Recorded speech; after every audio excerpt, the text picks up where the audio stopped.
Hey, folks, welcome to Blockchain Life. I have some amazing guests today.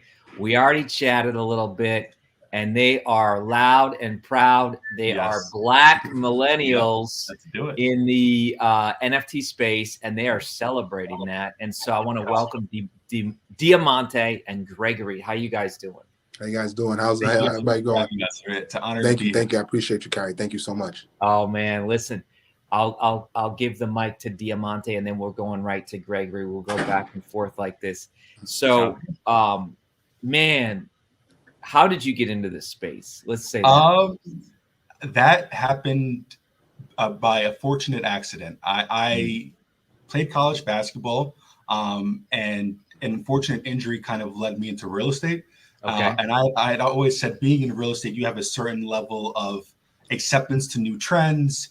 Being a part of gentrification on either side is acceptance of new things and new ways of the norm. So Greg brought this to my attention about a little bit over a year ago. The NFT space, this is when Top Shot was the biggest thing. And being up at college basketball, it was a little bit easy for me to understand NBA Top Shot. It's basketball clips made into a digital trading card. So that was the initial understanding of the space and the onboarding of the space. And from that, I saw the opportunity to produce.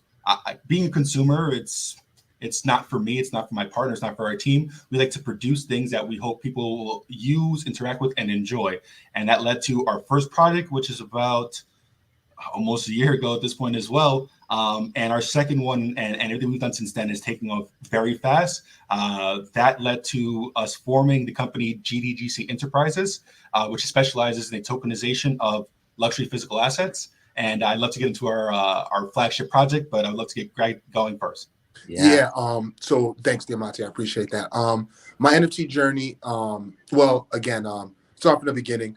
I'm a college athlete, just like Diamonte, different sport. Diamonte was a basketball player. I'm a football player. Yeah. So he and I always attack those places from an athletic standpoint. So everything's a competition. Everything is pretty much on that plane.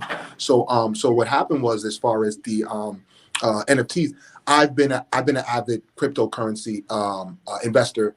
I would probably say 2017. Wow. I've been actively investing in the space, and then after that, I'd say about late 2019, going into 2020, I started to see digital assets.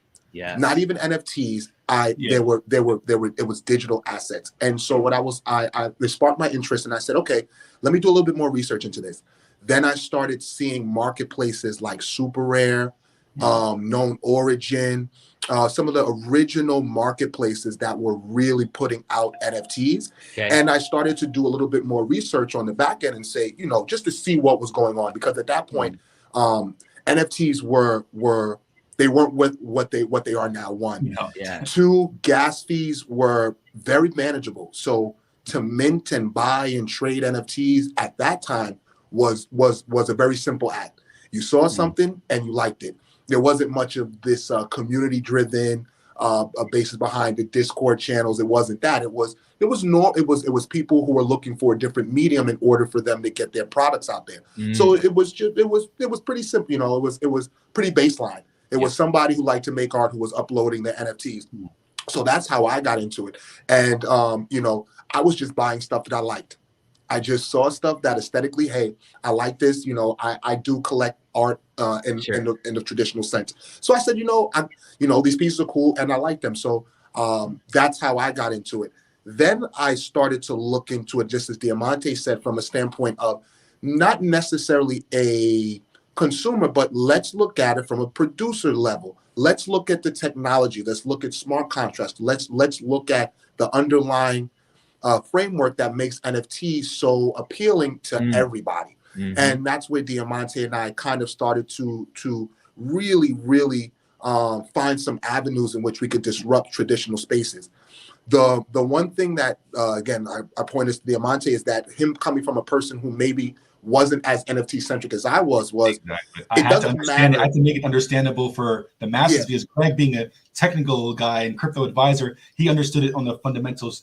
I saw the top end of it. I see that, and with that, it's like and that kind of brought the vision and the partnership here, because I've always wanted to bring realism into the metaverse.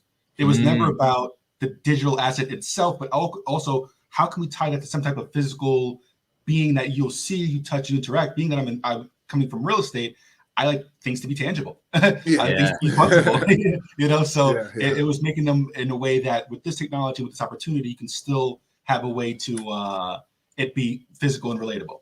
Absolutely. And so the one thing is I'm explaining, and again, from the dichotomies of where we think and where we come from, it's perfect, because I come from a place where I'm a realist. I don't have to be convinced about crypto. I'm not a realist. I'm a futurist. I don't have to be convinced about crypto and NFTs. Diamante's come from a standpoint, well, no, you got to make it make sense. You got to make it make more sense than just, okay, this is a digital asset. Yes. So we melded the two, and Diamante thought to the point where, what are some of the most difficult things to authenticate and show provenance for? And those are luxury assets. We found through our research that those items take the most time and are the most widely used things that have to be authenticated. Wow. It doesn't matter how real you think your Rolex is. If you buy a Rolex from a Rolex store, make a U-turn, and say, I want to sell this back to you, they're going to ask you where the documents to certify it. Where are those documents? It doesn't matter if you bought it 2 seconds and made that U-turn and go. If you threw that paperwork away, they have a process that is on their end. Whatever they want to do, they send it to their factory. They have a Rolex watchmaker go over the specs and prove that it's yours. So Diamante and I look at it like this: where's the world going to? We're all mobile. We're all on cell phones. What's the next step of progression? People having all of these things on their phone. The NFTs are the certifying documents to those things. And what we realize is that it does a number of two things. What it does is it protects you ownership-wise and creates a digital, transparent chain of provenance to you being the owner. Yep. So if you do lose those physical if you do lose the physical documentation, it's okay. It's perfectly fine. I have the unbreakable chain to the physical. And then what we also thought was it prepares that item to be transacted for in cryptocurrency. Now, Kary, you're walking down the street, you have a nice Rolex watch, a gentleman comes by and says, hey, Kary, I really like that Rolex. Really, you do? I'll sell it to you. I'll take 3 Bitcoin for it. You'll take 3 Bitcoin? Okay, here's the watch. I'll transfer you the NFT of ownership, and you sent me my Bitcoin. Now your item is now ready to be transacted in not only the traditional form, but also in this Web 3.0 form, which we're all moving towards. People making peer-to-peer transactions and us making that bridge as easy to cross as possible. So absolutely. Again, you're not going to get to every traditionalist or old school individual who's used to transacting in that way to understand NFTs, but you can understand a Hublot, you can understand a Rolex watch, you can understand a Picasso, you can understand, those things. Those are real. You can touch those. Yeah. So our thing is, let's bring NFTs into that luxury space and then trickle it down. Exactly. I love it. Mm-hmm. And that's actually what led to our flagship project, which was the tokenization of 18 karat rose gold, one of 3 in the world. Kobe Bryant signed Hublot watch, appraisal value a little bit north of $3 million. We were very fortunate, and we were the first in history to tokenize a luxury physical watch. We partnered with a company out of Switzerland who is not listed on only the Swiss Stock Exchange, but the NASDAQ as well. And that led to us being featured in over 260 publications. Yes, sir. Yep, 260 publications. We spent a week on the media tower in Times Square. We had been on everything from GQ in South Africa to Israeli news. I read an article one day about myself in Chinese, and all I saw was my name. So we had been everywhere and then some through this NFT opportunity that we're working on. Wow. So you truly are the early adopters. You saw it, but you also took action, which is very rare. A lot of people might see it, but they don't do anything about it. That's the athlete in us. I'd say the athlete in us gave us the right amount of naivety where we felt, and we felt that, you don't know from that first day when we had the idea to tokenize this watch to where it took us. I could have never guessed. I could have never imagined. I could have never presumed. So with all that being said, it took the why not? We have a once in a lifetime opportunity with the watch. Why not do something a little different? We could have went to Sotheby's. We could have went to Christie's. You could have went to even eBay with a watch like this. But let's add something more to it and see what we can build from it. And with that success of that offering, we were able to transition that into a business model. And now GDGC tokenizes luxury physical assets, and we will be unveiling the Luxury Asset Club, which is a model we've built off of this watch offering as well. Yeah, absolutely. Wow. Yeah. Wow. So you really probably gained trust by all these publications. Yes. It legitimized your idea. Yeah. This space is meant to be decentralized and meant to be kind of deregulated. So to have the corporate backing, if you will, the Web 2 backing, going into Web 3, all that was a validation for us. Like, these guys are real. They have, and this actually was our second round of press. We had a round of press earlier that was centric on us being Black millennials in the space. So we've done the press, we've done the content. So yeah, we're in the natural progression of early adopters in this space. Yeah. The one thing that Diamonte, again, we really preface as far as where we stand. We're going to talk about the number of different projects that we have, but but our main goal is to not just look at it as far as taking a bunch of Bored Ape yachts, randomizing the characteristics and then creating a community based off of that. So much more because that's always going to be there. But there's so much real world application, use, and utility that NFTs can disrupt that people I personally think are just overlooking. People, and the one thing that it doesn't irk me, and I don't hold it against people, but I say, make yourself knowledgeable of this, because you're putting yourself at the forefront of the advent of the internet. And I go back to internet. It's anybody who knew how to use the internet in the early 2000s is on the private island right now. And I tell people, if you learn NFTs now, with the general progression of way technology works, that curve won't even be 10 years. That curve is going to be in the next 2 to 3 years. And what's going to happen is that digital divide, as far as knowledge of individuals who know the technology, who know it from A to Z. And I tell people, do you know NFTs? They're like, yeah, I know NFTs. They're probably, no. Do you know how smart contracts work? Do you know Solidity? Do you know Rust? Do you know Node? Do you know Reactor? Do you know front end? Do you know back end? There's so much that goes into it that isn't necessarily complicated. People are afraid of knowledge. That I'm saying, if you take the time, you will put yourself at, as I say, the forefront of being able to control everything in this digital world. Everything. And even if you may not believe it, so the overtaking of this new technology, just look at the general progression of where we've gone. That's the avenue. That's the plan. All meetings are Zoom now. All meetings are Zoom. Even if you don't believe in the metaverse, even if you don't believe in that, you have to believe in a complete digital revolution. At least it doesn't maybe have to be the metaverse per se, this world we're interacting, but from contactless payment to Zoom calls, to think, people work in a digital mindset, a digital framework. So really molding our minds and molding our business models and roadmaps to include these evolutions in technology. And I think, and not that I think, I know that Diamonte and I have implanted ourselves in a very, very strategic place with a number of our different projects. I love it. Yeah. Sorry about my camera, but we heard everything. No, it's fine. This is great, man. This is great. So I got to know, I know your athletic background, but the stereotype, I'm just going to say it, the stereotype about 2 Black millennials in blockchain development and luxury good items. It sounds like a paradox. You gotta walk me through, man. I was fortunate to go to private school growing up, so I've always been around. The proximity's always been there for luxury assets, and I've always understood exotic things, whether they're physical or not. So that was on that end of it.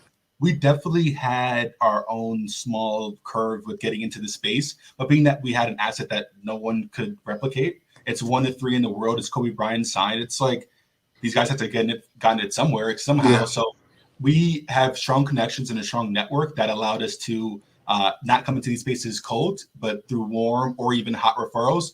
And honestly, we've been able to kind of weaponize our diversity. Oh, yeah. Being the only 2 Black individuals in the room, to me, has always been a competitive advantage, because I don't have to worry about anyone ruining the impression or opinion. It's a new. I could be someone's first interaction with a black individual in this space, and why not make them, give them a great impression? And that's something that Greg and I focus on. Absolutely, I think it's very interesting. Is that it's something that I just want to say. Diamonte is very humble about. This man is the networking king. This man is the networking king. He knows everybody. He does, man. You want to know how we got into the space? This man knows everybody. Okay, so I'm gonna throw it out there, but I say our ability to convey our message and say what we want to say and how we say it, I think, is one of the biggest things that have allowed us to disrupt this space.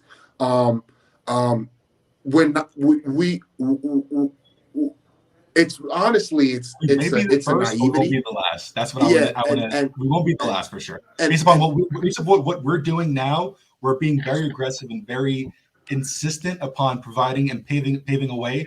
And next, that's what brings us to the NFT Academy as well, because we want to make sure our community is well informed, well educated going into Web3, because this will be the last revolution of our lifetime. And if you miss this boat, no one can help you at that point. Talk about the NFT Academy. What's up with this?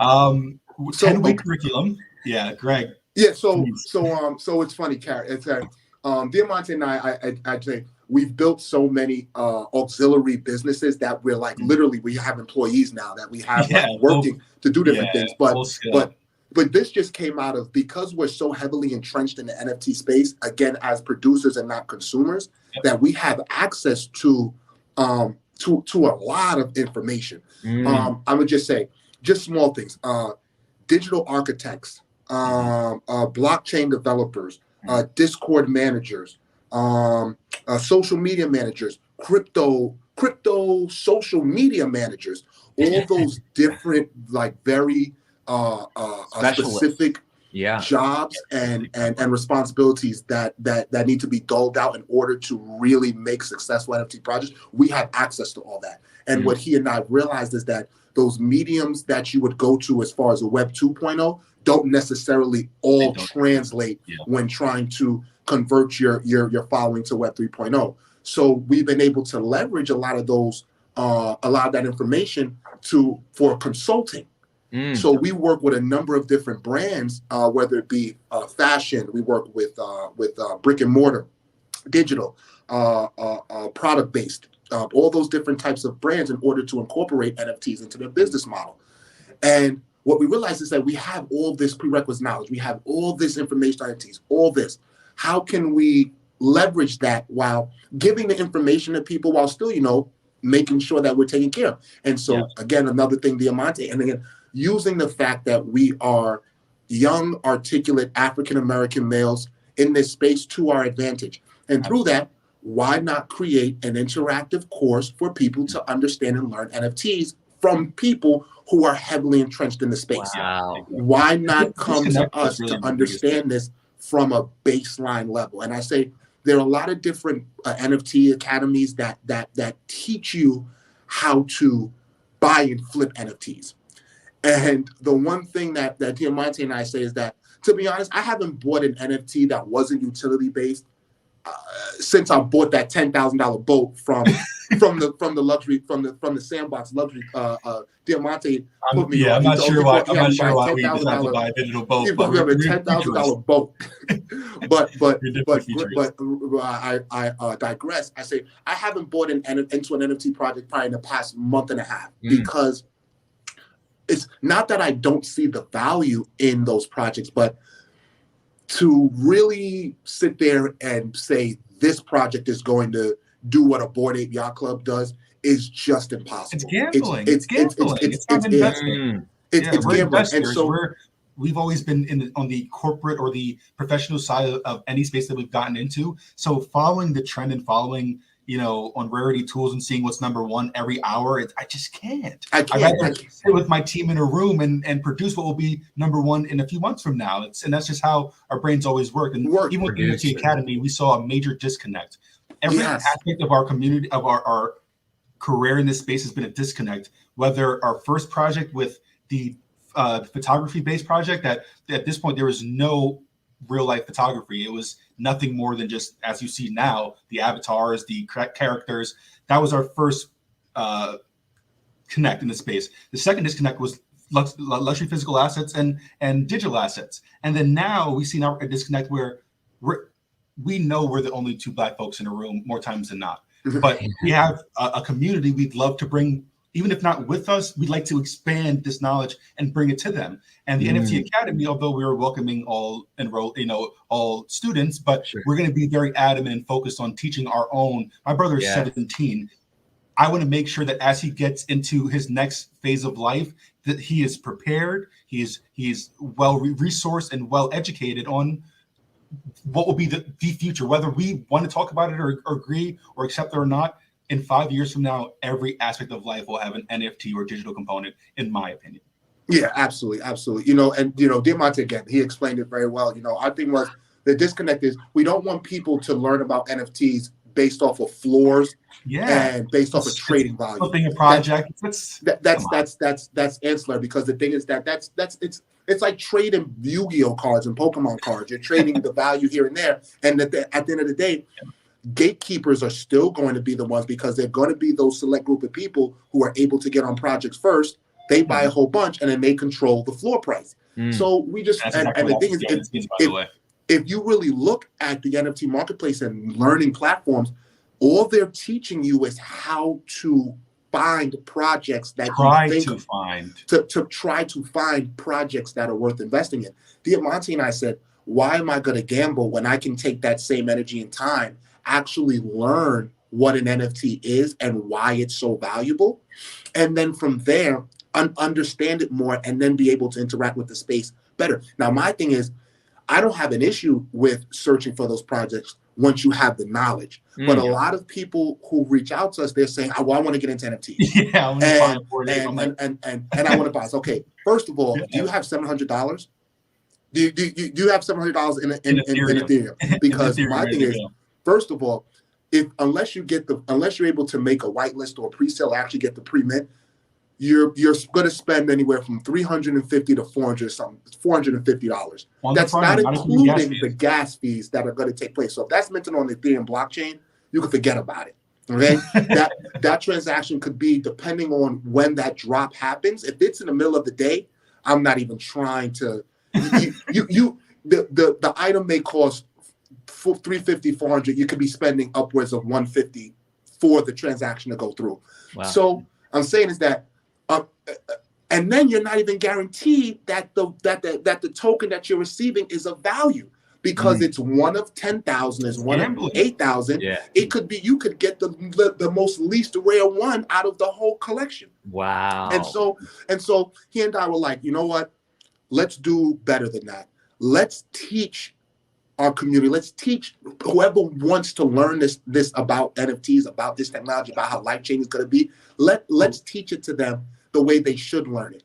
Because also Web3 as well. We're not just focused on NFT. We're focusing on DeFi, DAOs, play to earn games. So every aspect of Web3 focused on NFTs, yes, but the ecosystem is what we're focused on, and that fundamental knowledge is something that we haven't seen there be a resource for. It's either very. Yep. Tell us the link. Oh, right. It's the NFTacademy.xyz. That's the link to the website. You guys can all take a look. What we're actually doing, we actually have set up a virtual open house every Thursday. Well, this Thursday is a virtual open house. And then from there, we're going to be going over what the curriculum for the upcoming weeks are, and from there we're going to start very NFT centric, because we're getting a lot of feedback. A lot of individuals want to get into the space, businesses. So we structured as to where we're going to first roll out Web 3.0, get people to understand exactly what that means, because some of these catchphrases, metaverse, Web 3.0, all these things are kind of buzzwords. Yes. So kind of put a meaning and an understanding to those things so that people can really, really get a gist of what we're going to be going over. And then really start teaching them more of the landscape of where things are going so that they can understand why the knowledge of learning about NFTs is so important. And then from there, really, really dive into NFTs, the marketplaces, things that you may want to do, how to capitalize, whether that be on virtual real estate, ENSs, domains. There's a number of different means in which Diamonte and I are monetizing right now.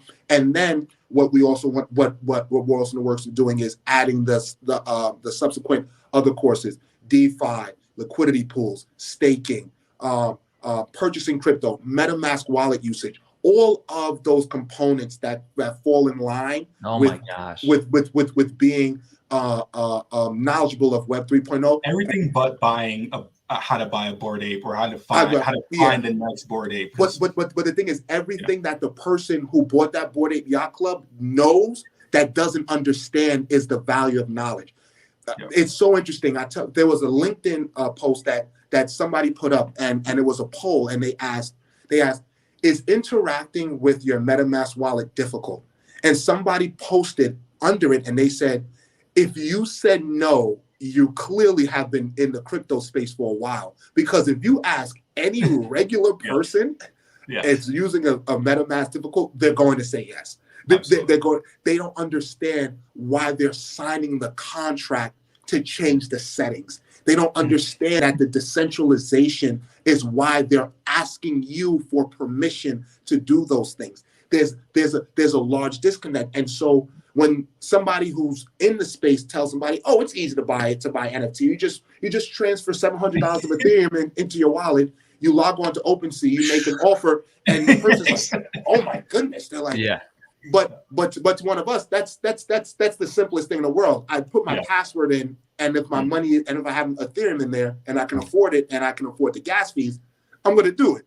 If not, then I need to load more money. But again, making it so that the people, our students, understand all of that, and so that interacting in this space allows them to be movers and shakers and not consumers. Here's my view. You guys are translators. Yeah. Between the Web 2.0 and the Web 3.0. You are going to be the bridge that's going to bring generations and nations to be able to converse with each other. What do you think? It's funny you say that, because I think this is that's a focus we've had in our mind with not only the NFT Academy, but also with our project Token Deed as well. We want to be, generational wealth, even as we know it. It's a term that we throw out, but people don't understand what that actually is and what it means to be on the beginning side of it. To create generational wealth, these kind of moves have to be seen in advance. So I'd love to pass it to Greg for TokenD.eth, which is an absolute game changer in this space, and not only in America and developed countries, but we have connections through the Caribbean, through South America, and through Africa as well, that once they're on board with this, adoption-wise, it will change wealth, ownership, transferring of ownership as we know it. Greg? Yeah, so Token Deed is one of our babies, man. That's Token Deed. TokenD.eth. That's the ENS. That's the wallet. Domain, that's the website. Yeah, that's domain. So TokenD.eth. What is TokenD.eth? We specialize in the tokenization of land deeds and car titles. Yeah. So that's one. So that's our baby. We got that bad boy at home. We are just cooking it up. So what does that mean? What we want to do is we want to change the way individuals interact with car titles and land deeds. And what does that mean? We want to tokenize them. Yes. We want to have people be the quote unquote origins of the assets that they own, because we want to teach them as far as preparing yourself for the advent of Web 3.0. So again, we assess the problem. And a lot of places, the the record keeping as far as tax assessment and keeping that yes, as far as real estate is usually kept at a city hall or a town's a city center. And if you are a real estate agent, you're a broker, you go to them in order to get that information. Sometimes that can be extremely tedious. As far as I'm going to take it really far, if you're in an underdeveloped country, Lord knows good luck. Good luck trying to find the title clear. The title, what plot of land, where it stops and starts, and all those things. So Diamonte and I thought of, well, why don't we create a blockchain that houses all that information? So what exactly does that mean? Well, right now, he and I are working philanthropically in South Africa, Senegal, and Ghana. Wow. And we're looking we're looking to work to get some projects going in Colombia as well as El Salvador. Haiti as well. So so what we want to do is we want to work with local landowners in order to put their land and the ownership of that land onto a blockchain. Wow. So creates the ability for royalties, creates the ability for essentially a digital trust to be created, because once, let's say, they create the family name .eth, and that's tied to the ownership, that will always, that 7% or 10% royalties will, every time the property is transferred or reassessed or anything that happens within to the transaction, there will be a royalties that goes into this originating wallet, which will provide wealth opportunities far beyond their wildest beliefs. So you've essentially created a trust in perpetuity just by tokenizing the land deed that came with that home. Now, Now, a lot of people, sometimes it's very difficult for them to see to see it, but we say, if you don't think so, that's okay. But I know within the next 3 to 5 years, every transaction is going to be on the blockchain. Every transaction, whether it be peer-to-peer or business to consumer, it's going to be recorded on the blockchain. And every transaction is going to be made with cryptocurrencies. Yes. So prepare these individuals now for the advent of that technology. So now if you're a rural landowner and a tobacco company or a manufacturer company wants to use your land in order to do anything, you could lease the land to them. You can transfer the NFT to them. You could still hold the NFT and transfer ownership. There's a number of different ways that it incentivizes the origin or the tokenizer of the land in order to put it onto the blockchain. So what protect themselves as well. That's not but protect themselves. It does aspect, but the protection aspect as well. The protection aspect. So now there's an unbreakable, unmutable a chain of ownership as far as provenance of who owns it. Mm-hmm. Now that person it can't be destroyed. So God forbid there's a natural disaster.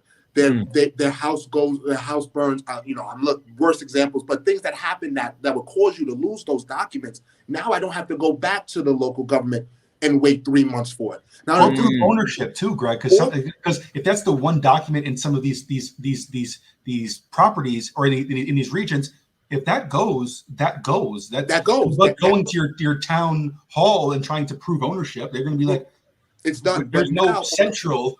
In that environment, it's decentralized anyway. So this provides the aspect of the digitalization, and that really being decentralized in Web3.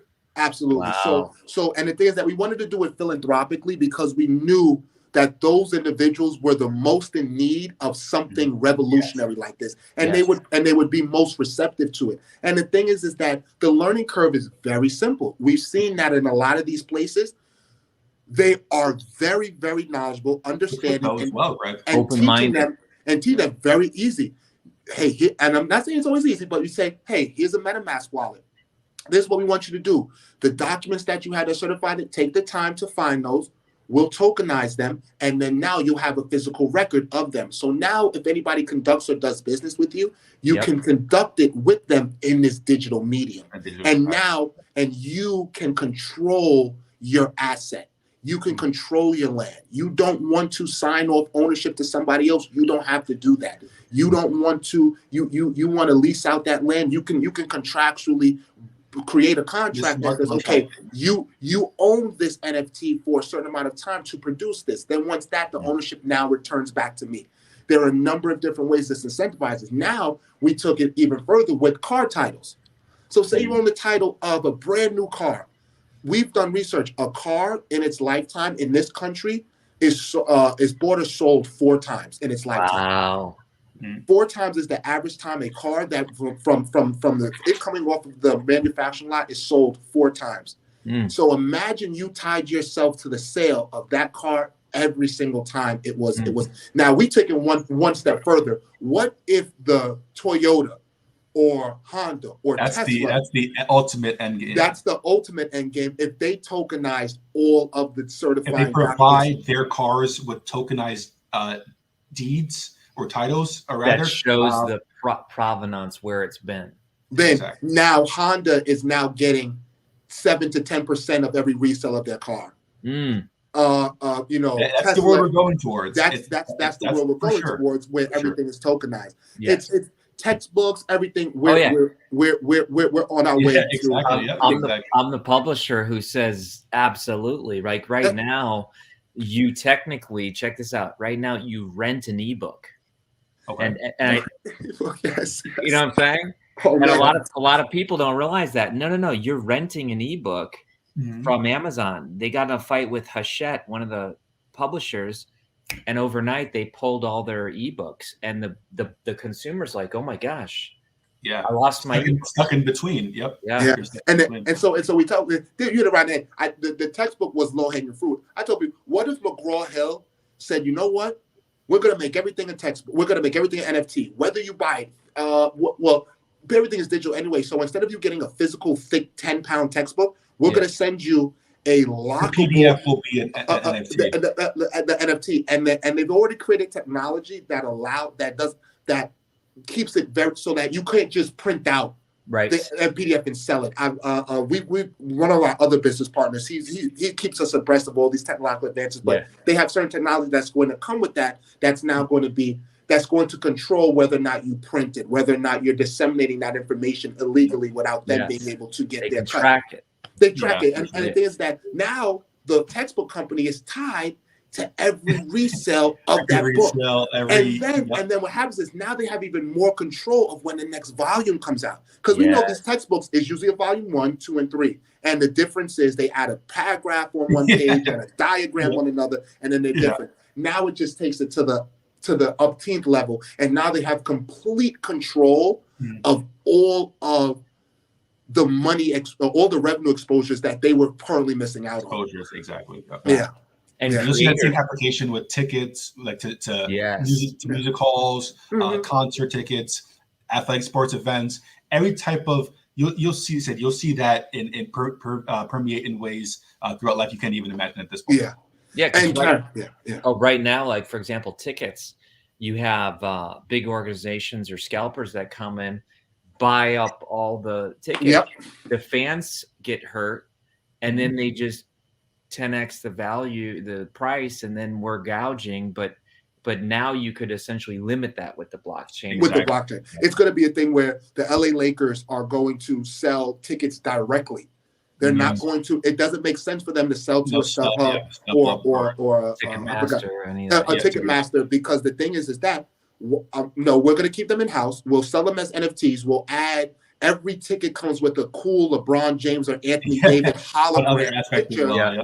And then okay, so you sold the ticket, but if Diamonte gets a ticket, if Diamonte gets it and he wants to sell it and he sells his ticket for $10,000, I get 10% of that. Yes. You know, so I don't know what that That's all right. But that's what essentially where we know the NFT space is going as far as that. Man, I love this. This is so good. Guys, you told us about the deed. Give us those URLs one more time, and then I'm gonna hang up with the crowd, and I want to talk to you for 5 minutes myself. Oh, absolutely, Kary. I don't mean to overflow, but there's another thing that Diamonte and I work on. Another thing, and that is another thing. I know we spoke about these with passion, but we're extremely passionate. Project Rewire. That is something that is very, very close to us. I know I keep saying that, but That is that's a 501c3 that Diamonte and I have created. It's an NFT centric project, and what we do is we partner with prisons and youth offender programs and NFT work. So essentially, what their fashion designs, art, their writings. So an example, we their work writings with, too.